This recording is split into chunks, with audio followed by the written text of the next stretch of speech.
Hi friends, welcome to our channel. இன்றைக்கி நம்ம டே 3ல் என்ன பார்க்க போகிறோம் அப்படி சொல்லி பார்த்தீங்கன்னா, ஸ்டிச்சஸ் வந்து எப்படி போகிறத சொல்லி தான் பார்க்க போகிறோம். ஃபஸ்ட்டு கிளாஸில் வந்து பார்த்திங்கன்னா எப்படி பெடல் பண்ணுறது அண்ட் த்ரெட்டு போகிறத பற்றி நான் வந்து கிளாஸ் வந்து எடுத்துகிட்டு யாராவது பார்க்கலான்னா போய் மறக்காமல் வந்து செக் பண்ணி பாருங்கள். டே 2ல் வந்து பார்த்திங்கன்னா மிஷின் பற்றி நாலேஜ் வந்து சொல்லியிருந்தேன்.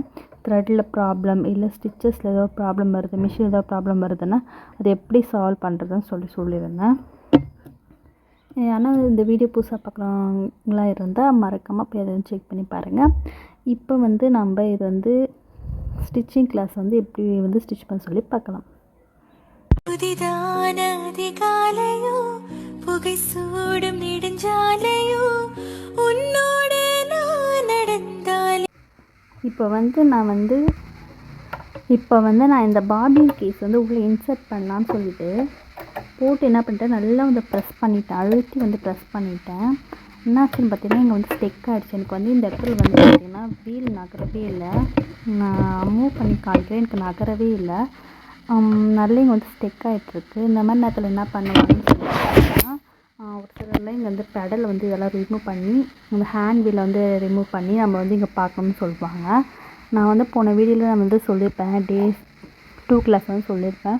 நீங்கள் எனக்கு ப்ராப்ளம் வந்து என்னென்ன பண்ணணும்னு சொல்லிவிட்டு இந்த கீழே வந்து ப்ராப்ளம் வந்துச்சுன்னா நான் வந்து கிளியராக தனியாக ஒரு வீடியோ போடுறேன்னு சொன்னேன். இப்போ வந்து இதுமாரி மாட்டிக்கிச்சு.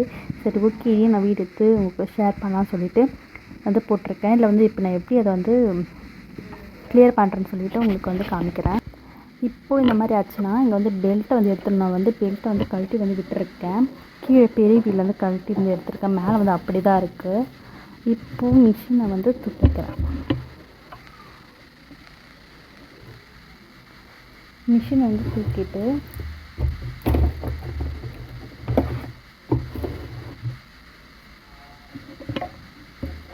இப்போது இந்த மாதிரி வச்சு இப்படி இந்த பக்கமாக தெரியுதுன்னு நினைக்கிறேன். எப்படி இழுத்துன்னு பார்த்தீங்களா, இழுக்கிறப்ப டப்புன்னு ஒரு சவுண்ட் வந்துச்சு. இப்படி வச்சு நம்ம பக்கமாக எப்படி இழுத்தோம்னா அது வந்து இந்த 2 சேர்த்து ஜாயிண்ட் இடம் கொஞ்சம் வந்து லூஸ் ஆகும். நம்ம வந்து வேகமாக ப்ரெஸ் பண்ணும்போது இந்த இதுவும் அந்த 2 இதுவும் சேர்த்து ஒன்றா லாக் ஆகிடும், அதனால் ஸ்டிக் ஆகிடும். நம்ம இந்த மாதிரி வச்சு டக்குன்னு நம்ம இந்த மாதிரி பண்ணும்போது நமக்கு வந்து லூஸ் வந்து ஆகிடும். நமக்கு ஒரு டப்புன்னு ஒரு சவுண்ட் வச்சு பார்த்தீங்களா, அந்த மாதிரி வந்துச்சுன்னா அது வந்து எடுத்து வச்சு நடத்தும். இப்போ வந்து பார்த்திங்கன்னா இங்கே பாருங்கள், ஃப்ரீயாக சுற்றுது. அதுமாதிரி ஸ்டிக் ஆச்சுன்னா இந்த மாதிரி நீங்கள் வந்து பண்ணுங்கள், கண்டிப்பாக வந்து சால்வ் ஆகிடும். இதை வந்து எனக்கு நிறைய இந்த ப்ராப்ளம் தான் அடிக்கடி வரும். நான் எவ்வளோ வீடியோஸ் பார்த்து எனக்கு எதுவுமே கம்ஃபர்டபுளாகவே இல்லை. வந்து பார்த்திங்கன்னா சரியே பண்ண முடியல. இதுக்கு இருக்க ப்ராப்ளம் தான் அதிகமாகச்சு. இந்த மாதிரி நீங்கள் வந்து பண்ணுங்கள். உங்கள் ஃப்ரெண்ட்ஸ் யாருக்குன்னா இந்த ஸ்டிச்சஸ் பண்ணுறாங்க, டைலர் இருக்காங்க, அவங்களுக்கு இந்த வீடியோ மறக்காமல் ஷேர் பண்ணுங்கள். நம்ம இது உள்ளே போகிற பாபின் கேஸுமே ரொம்ப அழுத்திட்டு போய் ரொம்ப ப்ரெஸ் பண்ணக்கூடாது. சும்மா லைட்டாக வச்சு இப்போ சவுண்டு வரும். சவுண்டு வந்துச்சுன்னா கரெக்டாக போட்டோன்னு அர்த்தம். அப்படி இல்லை நீங்கள் வந்து ரொம்ப இந்தமாதிரி சவுண்டு வந்து ரொம்ப அதிகமாக வந்து ப்ரெஸ் பண்ணிட்டீங்க அப்படின்னு வந்து வீல் சுற்றலை, அந்த ஊசி வந்து நகரலை அப்படின்னும் போது நான் சொன்ன மாதிரி அந்த ஸ்க்ரூ ட்ரைவை வச்சு நல்லா இழுத்திங்கன்னா, உங்கள் பக்கமாக இழுத்திங்க அங்கேயே நம்ம இழுக்கும்போது டப்புன்னு ஒரு சத்தம் வந்து கேட்கும். அதுமாதிரி எடுத்தோம்னா அந்த ஸ்டெக் ஆகிற ப்ராப்ளம் வந்து சால்வ் ஆகிடும். நான் இப்போ பெண்ணால் வந்து மார்க் பண்ணியிருக்கேன். நான் ஏன் இதை தனியாக கிளாஸ் வந்து சொல்லித்தரேன்னு பார்த்தீங்கன்னா, நான் போன கிளாஸில் நான் வந்து கற்றுக்கிட்ட ஒரு விஷயம் என்னன்னு சொல்லி பார்த்தீங்கன்னா, பெடலிங் சொல்லி கொடுப்பாங்க. அண்ட் வந்து பார்த்திங்கன்னா த்ரெட்டு போடவே சொல்லி கொடுப்பாங்க. அடுத்து வந்து பார்த்திங்கன்னா ஒரு 4 days கிட்ட வந்து பார்த்திங்கன்னா நம்ம துணியை வச்சு நம்ம வந்து ஸ்டிச்சஸ் வந்து பண்ணி பழகி பார்க்கணும். இதில் வந்து இந்த மாதிரி ஷேப் போடணும், இந்த மாதிரி ஸ்டிச் பண்ணணும் சொல்லியே தரமாட்டாங்க. ஆல்மோஸ்ட் நான் போன கிளாஸ் சொல்லி தரது கிடையாது. நம்ம இப்போ வந்து ஸ்ட்ரைட்டாக வந்து வச்சு நம்ம போட்டு பழகிட்டோம்னு வச்சுக்கோங்களேன். ஏதாவது கர்வ்டாக ஒரு ஸ்கர்ட்டோ ஏதோ ஒன்று நம்ம கட் பண்ணுறோம், ஸ்டிச் பண்ணும்போது அது கொஞ்சம் சிரமமாக தான் இருக்கும். அதை பழகிறதுக்கு கொஞ்சம் கஷ்டமாக ஆகும். நீங்கள் இந்த மாதிரி வந்து ஷேப்பில் ட்ரா பண்ணிவிட்டு அதில் வச்சு ஸ்டிச் ஒரு 2 times 3 times ஸ்டிச் பண்ணியிருந்தீங்கன்னா எந்த மாதிரி வளைவாக வந்தாலும் சரி, இந்தமாரி ஷார்ப் எட்ஜஸ் வந்தாலும் சரி, அங்கெல்லாம் வந்து உங்களுக்கு வந்து ஸ்டிச் பண்ண ரொம்பவே ஈஸியாக இருக்கும். நான் வந்து பழகுது இந்த ஸ்ட்ரைட் ஸ்டிச் மட்டும்தான். இதே வச்சு ஒரு 4-5 கிளாத்தை வச்சு நீட்டாக அந்த கிளாத்தை ஃபுல்லாக எவ்வளோ தூரம் வருதோ அவ்வளோ தூரத்துக்கும் நீட்டாக ஒரு தையல் வச்சு போட்டிருப்பேன். 2 டேஸாக நான் அதை தான் ப்ராக்டிஸ் பண்ணேன். நம்ம இந்த மாதிரி ஷேப்ஸ் எல்லாம் நம்ம வந்து ஸ்டார்டிங்லேயே நம்ம கொஞ்சம் பழகணும்னு வச்சுக்கோங்களேன். எந்த மாதிரி டிசைனாக நம்ம அழகாக ப்ராப்பராக வந்து ஸ்டிச் பண்ணலாம். நம்ம பெடல் பண்ணோம்னா த்ரெட் வந்து தையல் வந்து வரப்போகுது. இருந்தாலும் நம்ம வந்து வர இடத்துக்கு நம்ம வளைச்சி வந்து கொடுக்க தெரிஞ்சிருக்கணும். எப்படியே வந்து அந்த லைன் மேலே நம்ம கரெக்டாக ஸ்டிச் பண்ணுறோமா அப்படின்னு சொல்லிட்டு நம்ம பார்க்கணும்.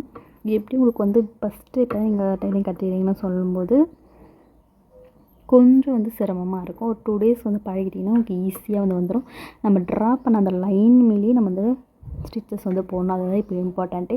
ஏன்னா நம்ம ப்ளவுஸோ சுடிதார்ஸோ குர்த்திஸோ பேபி ஃப்ராக் எதுவும் நம்ம வந்து அளவுக்கு அந்த மார்க் பண்ணியிருப்போம்.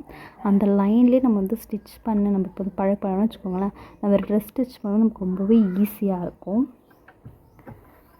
டைலரிங்கும் ஈஸி தான், பெரிய கஷ்டமும் இல்லை. இந்த லைனில் கொஞ்சம் பழகிக்கிட்டால் உங்களுக்கு ஈஸியாக இருக்கும். ஏன்னா நான் வந்து இதெல்லாம் பழகிக்கிட்டேன்.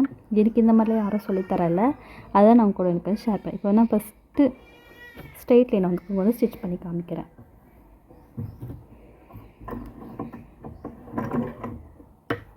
ஃபஸ்ட்டு நான் இதை வச்சுட்டு நான் பெடல் வந்து காலில் வந்து பெடலிங் பண்ணலை. காலை வந்து லைட்டாக தான் வச்சுருக்கேன். கையில் வந்து பார்த்திங்கன்னா அந்த ஹேண்ட் வீலை வந்து மூவ் பண்ணிக்கிட்டே கொஞ்சம் கொஞ்சமாக மூவ் பண்ணிக்கிட்டே அப்படியே என் காலையும் நான் வந்து கொஞ்சம் கொஞ்சமாக ப்ரெஸ் பண்ண ஆரம்பிக்கிறேன்.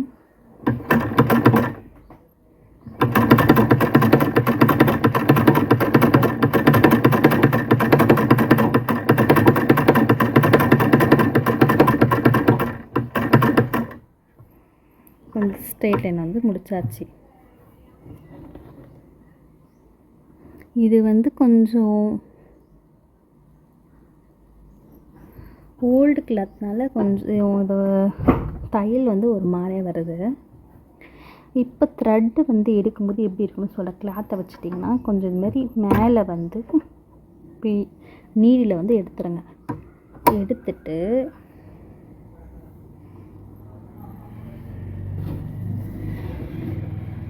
இந்த மாதிரி கிளாத்தை வந்து கொஞ்சம் கொஞ்சமாக எடுத்துகிட்டு நீ முடிஞ்சளவுக்கு மேலே கீழே வந்து இழுக்காதீங்க. இப்படி மேலேயே பண்ணிங்கன்னா நூல் வந்து நல்லா வந்து வந்துடும். அப்புறம் வந்து நீங்கள் சிசர் வந்து கட் பண்ணி எடுத்துக்கோங்க.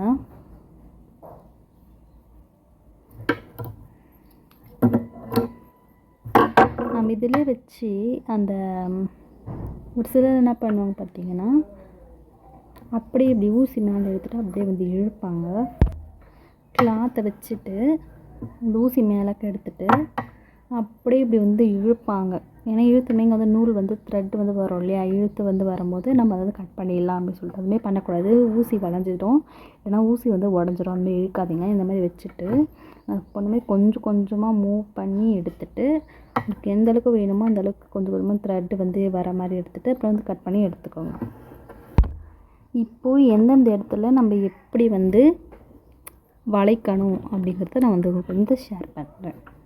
வந்து ஸ்ட்ரெயிட்டாக வந்து ஸ்டிச் வந்து போட்டு வந்துடலாம்.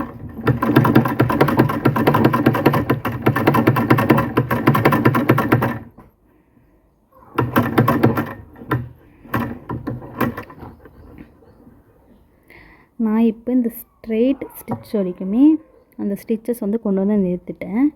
இப்போ என்ன பண்ணுறேன், இந்த ஃபுட்டை வந்து எடுத்துடணும். இந்த ஊசியை நீங்கள் எடுத்தாடுறீங்க, அது கிளாத்துலேருந்து எடுக்கவே கூடாது. கிளாத்துலேருந்து எடுக்காமல் அப்படியே வந்து கிளாத் வந்து திருப்புங்க. இப்போ அந்த ஸ்டைலில் எனக்கு அப்படியே வந்து ஸ்டிச்சஸ் வந்து போட்டுறேன்.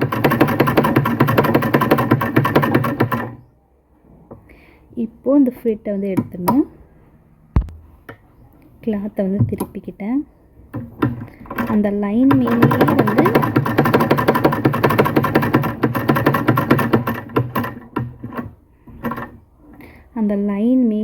நம்ம வந்து ஸ்டிச்சஸ் வந்து போடணும்.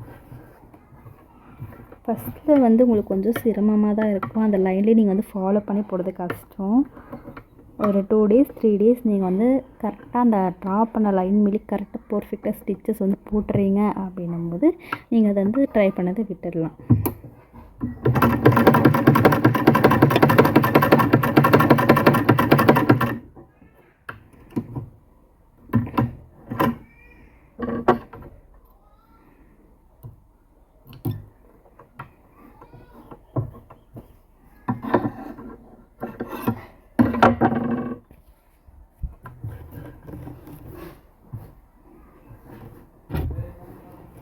கிளாத்தை வந்து நல்லா வாட்டரில் வாஷ் பண்ணி நல்லா எடுத்து வச்சிட்ருக்காங்க. அதனால் ஸ்டிச்சஸ் வர்றது ரொம்ப கஷ்டமாக இருக்குது.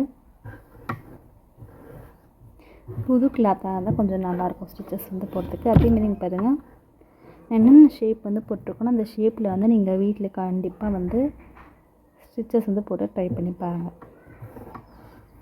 ஃபஸ்ட்டு நான் வந்து என்னென்ன ஷேப்ஸ் இருக்குதுன்னு சொல்லிடுறேன். அதுமாதிரி நீங்கள் ட்ராப் பண்ணி ஒரு கிளாத்தில் வேஸ்ட் கிளாத்துலையோ இல்லை என்ன கிளாத்துக்கு இருக்கோ அதில் வந்து ட்ராப் பண்ணிவிட்டு இந்த மாதிரி ஷேப்புக்கு வந்து நீங்கள் வந்து நான் சொன்ன மெத்தடில் ஒரு 2 days 3 daysக்கு நல்லா ஸ்டிச்சஸ் வந்து பண்ணி பழகிட்டு உங்களுக்கு வந்து எப்படி வந்துச்சு சொல்லி மறக்காமல் எனக்கு வந்து கமெண்ட் பண்ணுங்கள். எத்தனை பேருக்கு கரெக்டாக வந்துச்சு, எத்தனை பேருக்கு இத்தனை டேஸ் வந்து இந்த ஸ்டிச்சஸ் வந்து கற்றுக்கினீங்க நான் வந்து பார்க்குறேன். வந்து ஸ்ட்ரெயிட் லைனை போட்டாச்சு. ஸ்ட்ரெயிட் லைன், அப்புறம் வந்து பார்த்திங்கன்னா சதுரம், அப்புறம் முக்கோணம், அப்புறம் வட்டம், அப்புறமா ஜிக்ஸாக் அந்த வி மாரி அதை வந்து போட்டிருக்கேன். அப்புறம் வந்து பார்த்திங்கன்னா இந்த பா ஷேப்பில் அதை வந்து கொண்டு வந்திருக்கேன். அப்புறமா சுற்றி ஒரு ரவுண்டாக அந்த கொசு வத்தி இருக்கும் பார்த்திங்கன்னா அந்த மாதிரி ஷேப்பில் ஒன்று. ஆண்டு வந்து பார்த்தீங்கன்னா ஸ்கேலப் இந்த மாதிரி டிசைனில் வந்து நான் வந்து பண்ணியிருக்கேன். இப்போ உங்களுக்கு வந்து நான் வந்து எப்படி அந்த எட்ஜஸ்லாம் முடிக்கணும், எப்படி வந்து கிளாப் திருப்பணும் அப்படின்னு நான் வந்து சொல்லிட்டேன். நான் ஃபுல்லாக இதை ஸ்டிச் பண்ணலை. நான் உங்களுக்கு வந்து எக்ஸாம்பிளுக்கு நான் வந்து ஸ்டிச் பண்ணி காமிக்கிறேன். நான் அதை ட்ரா பண்ணி வச்சுருக்கேன். நீங்கள் அந்த மாதிரி வந்து பார்த்திங்கன்னா நிறைய வந்து ட்ரா பண்ணி அந்த லைனில் நீங்கள் ட்ரா பண்ணுற பென்சிலோ இல்லை அந்த ஒரு சிலர்லாம் அந்த மார்க்கில் யூஸ் பண்ணுவாங்க. நான் வந்து ஆல்மோஸ்ட் வந்து பார்த்திங்கன்னா இந்த டைலரிங் மார்க்கர் சாக்கெல்லாம் நான் யூஸ் பண்ணுறதில்ல. ஏன்னா சும்மா உடச்சதுனால நான் வந்து பார்த்திங்கன்னா நார்மலாக நம்ம கோலம் போடுற அந்த சாக் பீஸை தான் வச்சு நான் வந்து ட்ரா வந்து பண்ணுவேன். அந்தமாரி நீங்கள் வந்து எந்த ஒரு கிளாத்லேயே பண்ணிவிட்டு இந்த மாதிரி ஷேப்ஸ் எல்லாம் நீங்கள் நல்லா பெருசாக வரைஞ்சிட்டு டேர்ன் பண்ணி ஸ்டிச் பண்ணி பாருங்கள் எப்படி வருதுன்னு சொல்லி பார்த்துட்டு எனக்கு மறக்காமல் கமெண்ட் பண்ணுங்கள். அப்புறமா இந்த கிளாஸ் வந்து எப்படி இருக்க சொல்லி மறக்காமல் அதையும் கமெண்ட் பண்ணுங்கள். அடுத்த வீடியோ சந்திக்கலாம். பாய்.